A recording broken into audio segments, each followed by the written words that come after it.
Here it is, the most frequently asked question about the XR150L so far. How does it compare to the DR200? If we had a commuter or more street-oriented category, my winner would be the XR150L by a moderately sized margin, and here are the points that bring me to that opinion. First, the XR150L engine uses a handful of more modern components in key locations that do tend to last way longer than what you'll find in the DR200 engine. A couple of examples being the XR150L has a camshaft that rides in ball bearings as opposed to the DR200's plain bearing cam journals. The XR uses roller-tipped rocker arms in the valve train as opposed to the DR200's standard or sliding-tipped rocker arms. The XR also uses a longer-lasting cam chain design as opposed to the standard little roller chain driving the DR200's cam. So while both the XR150L and DR200 have supremely reliable, durable engine designs, the XR150L engine would be my choice for logging huge amounts of road miles because it does take that reliability factor a step further than the DR200. Second, the 17-inch rear, 19-inch front wheel configuration of the XR150L is preferable on the road compared to the completely off-road oriented 18-inch rear, 21-inch front wheel configuration of the DR200.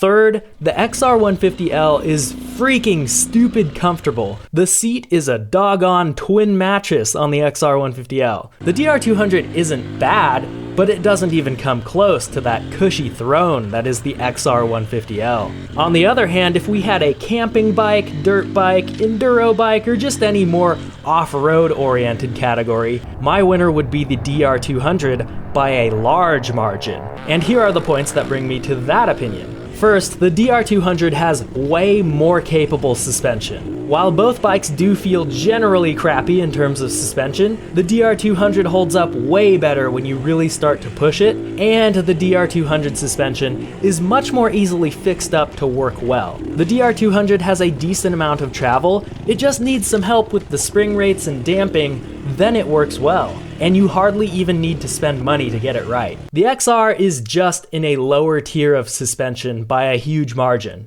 It hardly has enough suspension travel, it doesn't even have a rising rate linkage, you can't even adjust the preload on the stock shock, it's just so lowly.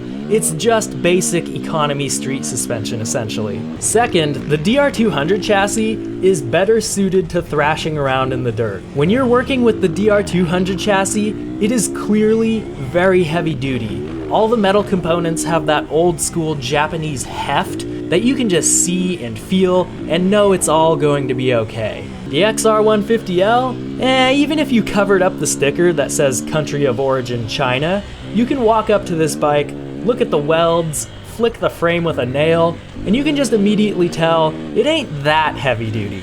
So yeah, both bikes are probably just fine for their typical use cases, but if we're dropping them off cliffs and trying to ride home afterward, or just trying to keep them in one piece while beating on them ruthlessly off-road for years, I'm placing my bets on the DR200 chassis holding together longer than the XR150L chassis. Third, stock for stock, the DR200 does grunt through power sapping off-road situations like uphill washes and deep soft terrain a lot better than the XR150L. You would need a crazy low crawler gear setup on the XR150L to have the same capacity for chugging as the DR200. And I'm not going to get too far into the what-if game of modifying these two bikes, but I know from experience on both these engine platforms that a tiny amount of modification turns the DR200 into greased lightning compared to the stock form of either of these bikes. And the CRF150F engine that we have in the XR150L does not experience the same crazy transformation from the same level of modification. You do have to get way more involved if you want it to ever get to that mildly modified DR200 level. So basically the DR200 just has that off-road ripper potential sleeping right inside of it, and the XR150L